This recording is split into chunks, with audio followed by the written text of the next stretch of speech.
الحمدللہ رب العالمین والصلاة والسلام علی سید المرسلین اما بعد فاعوذ باللہ من الشیطان الرجیم بسم اللہ الرحمن الرحیم پڑھئے الصلاة والسلام علیک یا رسول اللہ وعلی آلک واصحابک یا حبیب اللہ الصلاة والسلام علیک یا نبی اللہ وعلی آلک واصحابک یا نور اللہ۔ درود پاک کے بے شمار فضائل و برکات ہیں۔ القول البدی میں ہے حضرت ابو عباس احمد بن منصور رحمت اللہ تعالی علیہ کو انتقال کے بعد کسی نے خواب میں دیکھا کہ وہ سر پر موتیوں کا تاج سجائے، جنتی لباس میں ملبوس، شیراز کی جامع مسجد کے محراب میں کھڑے ہیں۔ خواب دیکھنے والے نے عرض کی ما فعل اللہ بکا، یعنی اللہ پاک نے آپ کے ساتھ کیا معاملہ فرمایا؟ تو فرمایا کہ میں کثرت سے درود شریف پڑھا کرتا تھا، یہی عمل کام آ گیا، اللہ پاک نے میری مغفرت فرما دی اور مجھے تاج پہنا کر جنت میں داخل کر دیا۔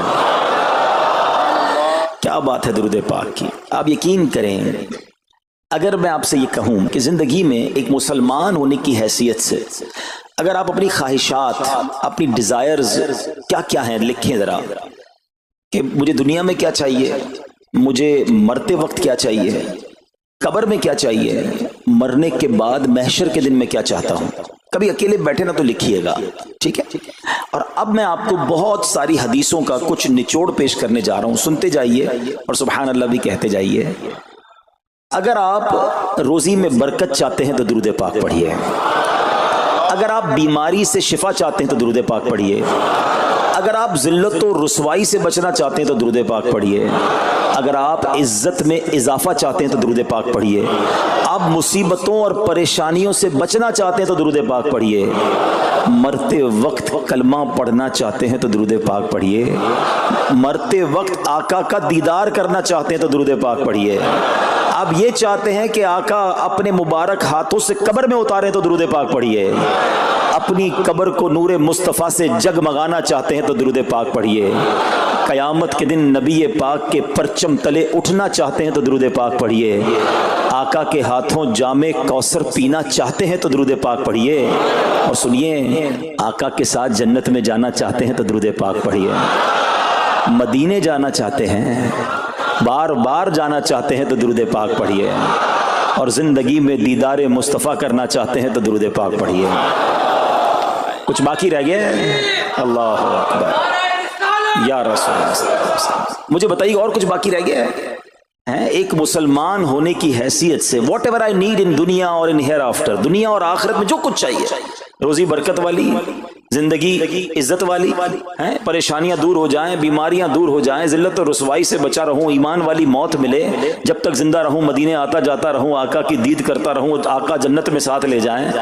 اب کچھ باقی بچتا ہے؟ اب یقین کریں میں نے اپنی طرف سے نہیں بتایا، یہ جن کا کچھ مطالعہ ہے تو ان کو یاد آ رہا ہوگا کہ اس ہر جملے کے پیچھے کوئی نہ کوئی ایک روایت یا کوئی نہ کوئی حدیث موجود ہے۔ یعنی یہ سارے انعامات دنیا کے، قبر کے، حشر کے، یہ سارے انعامات نبی پاک نے درود پاک کی فضیلت میں بیان فرما دیے ہیں۔ یہ ایسے ہی شاعر نے نہیں کہا کہ ہر درد کی دوا ہے، صلی علی محمد، تعویذ ہر بلا ہے، صلی علی محمد صلی اللہ علیہ وسلم۔ پھر کیوں نہیں پڑھتے؟ یعنی اتنے سارے مسئلے حل ہو جائیں ایک ہی وظیفے سے۔ لوگ پوچھتے رہتے ہیں کوئی وظیفہ بتا دیں، روزی میں برکت کا بتا دیں، پریشانی دور ہو جائے بتا دیں، مدینے کا کوئی وظیفہ بتا دیں، تو یہ سارے وظیفے درود پاک میں چھپے ہوئے ہیں۔ پکڑ لو نا درود پاک، پھر دیکھیں اس کی کیسی برکتیں آپ زندگی میں دیکھیں گے، آپ کا چہرہ شاش بشاش ہو جائے گا، آپ کی طبیعت فریش ہو جائے گی، آپ کو مزے کو مزہ آ جائے گا۔ بس درود پاک کی کثرت پڑھتے رہا کریں، پڑھتے رہا کریں، انشاءاللہ برکتیں ہی برکتیں۔ میں بھی نیت کروں، آپ بھی نیت کریں۔ ایک اور خوبصورت بات بتاؤں، جو بڑی خوبصورت آیت ہے، میں سمجھتا ہوں شاید دنیا بھر کے عاشقان رسول کو یہ کم از کم آیت تو سب کو یاد ہوگی۔ کون سی آیت؟ ان اللہ وملائکتہ یصلون علی النبی یا ایھا الذین آمنوا صلوا علیہ وسلموا تسلیما. مل کر درود پاک. اللہم صل علی سیدنا و مولانا محمد طب القلوب ودوائها وعافیت الابدان وشفائها ونور الابصار وضیائها وعلی آلہ وصحبہ وبارک وسلم. اب یہ جو آیت درود ہے نا شعبان کے مہینے میں نازل ہوئی ہے، تو چلو نیت کر لیں انشاءاللہ اب سے روزانہ کثرت سے درود پاک پڑھیں گے انشاءاللہ. آئیے مل کر محبت کے ساتھ ایک بار پھر درود پاک. صلو علی الحبیب صلی اللہ تعالی علی محمد صلی اللہ علیہ وسلم. مشہور صحابی حضرت ابو ہریرہ رضی اللہ تعالیٰ عنہ فرماتے ہیں کہ ایک مرتبہ میں رسول اکرم نور مجسم صلی اللہ تعالی علیہ وآلہ وسلم کی اقتداء میں نماز عشاء پڑھ کر واپس جا رہا تھا.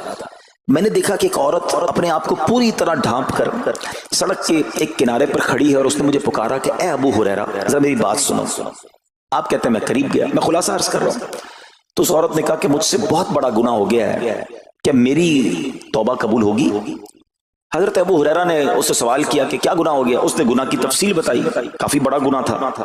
آپ نے کہا کہ تو ہلاک ہو گئی اور تو نے دوسروں کو بھی ہلاکت میں ڈال دیا، اتنا بڑا گناہ کیا، اب تم توبہ کی امید رکھتی ہو؟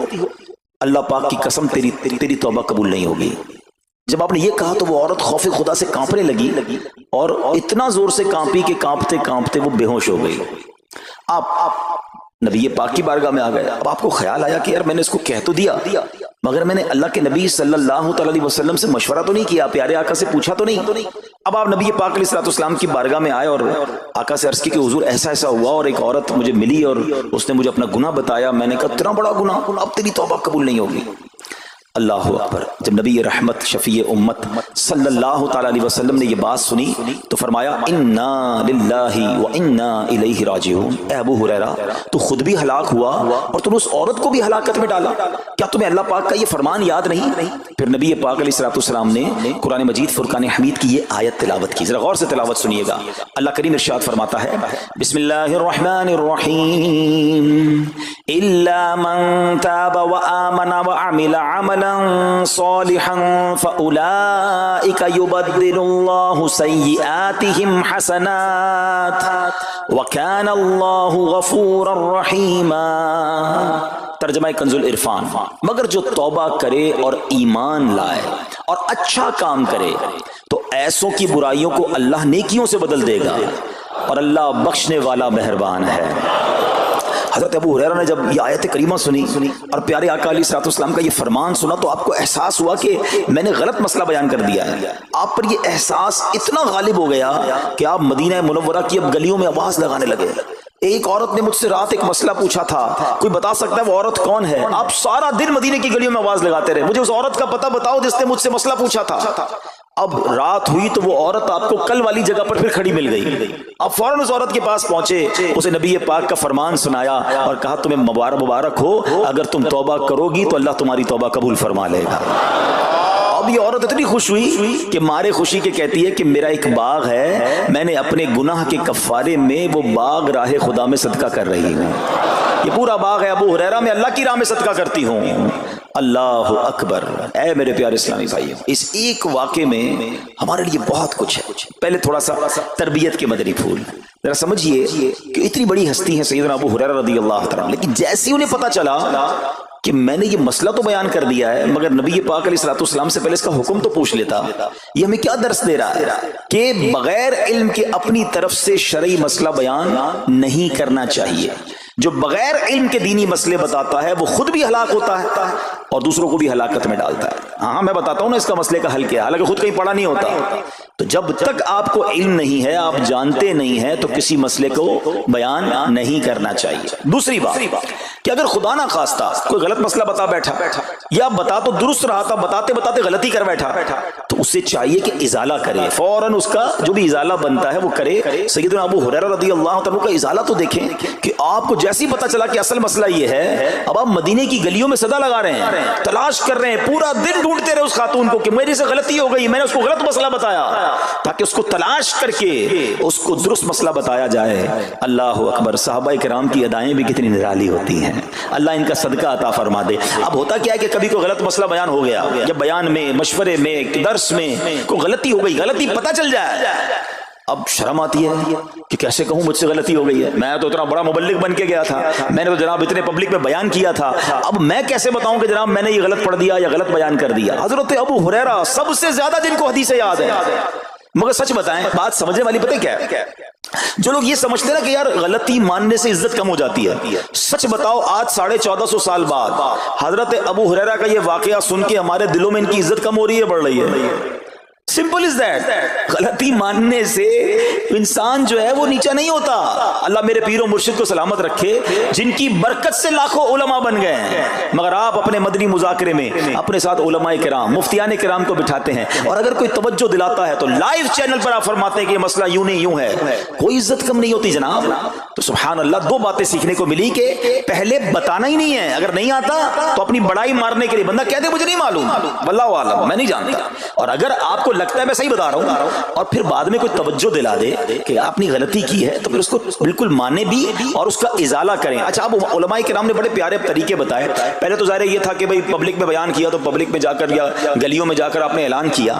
اب تو سوشل میڈیا کا زمانہ ہے, کچھ ویڈیو بنا کے ڈال رہے ہوتے ہیں, انسٹاگرام تو ٹویٹر تو پتہ نہیں کیا کیا چیزیں, موبائل فون, فیس بک, یوٹیوب, تو اب غلط غلط مسئلے لوگ شیئر کر رہے ہیں. ایک یہ بڑا مسئلہ پتہ کیا ہو گیا, ہمارے موبائل پہ جیسے ہی کوئی ویڈیو کلپ آیا, کسی کا بھی آیا, یا کوئی پوسٹ آ گئی, کوئی فضیلت آ گئی, نہ چیک کرنا ہے نہ کچھ کرنا ہے, اس کو فوراً فارورڈ کر دینا ہے. حالانکہ اس میں بعض اوقات غلط مسئلے ہوتے ہیں, بعض اوقات غلط حدیثیں ہوتی ہیں, ہمیں پتہ ہی نہیں ہوتا, ہم سمجھتے ہیں آگے شیئر کر دیں. اچھا, شیئر کرنے والوں کا بھی بڑا مسئلہ ہے. اگر کوئی وظیفہ, کوئی نفل, کوئی بھی چیز ہے, خود پڑھنی نہیں ہے, آگے 100 لوگوں کو بھیج دینی ہے, پہلے خود تو پڑھو. اچھا, خود بھی پڑھنے سے پہلے کہاں چیک کروایا؟ تو پلیز یہ شریعت کے معاملات ہیں, اس میں بڑی غلطی ہو سکتی ہے. تو اگر آپ کو کوئی بھی چیز شیئر کرنی ہے تو بیسٹ آپشن یہ ہے کہ dawat-islami.net, یہ دعوت اسلامی کی ویب سائٹ ہے, اس پر ایک گیلری کا آپشن ہے, آپ وہاں جائیے, وہ مفتیان کرام سے چیک ہوئی پوسٹیں پڑی ہوئی ہیں, آپ وہاں سے پوسٹ اٹھائیں, اس کو شیئر کر دیں, بنداز کریں, کوئی ٹینشن نہیں ہے, کیونکہ وہ علماء نے چیک کی ہوئی ہے. مگر ہر آنے والی پوسٹ, ہر آنے والی ویڈیو کو آگے بڑھا دینا, تو مشورہ یہی ہے کہ یہ بڑا سخت معاملہ ہے. کیونکہ یاد رکھیے قرآن مجید فرقان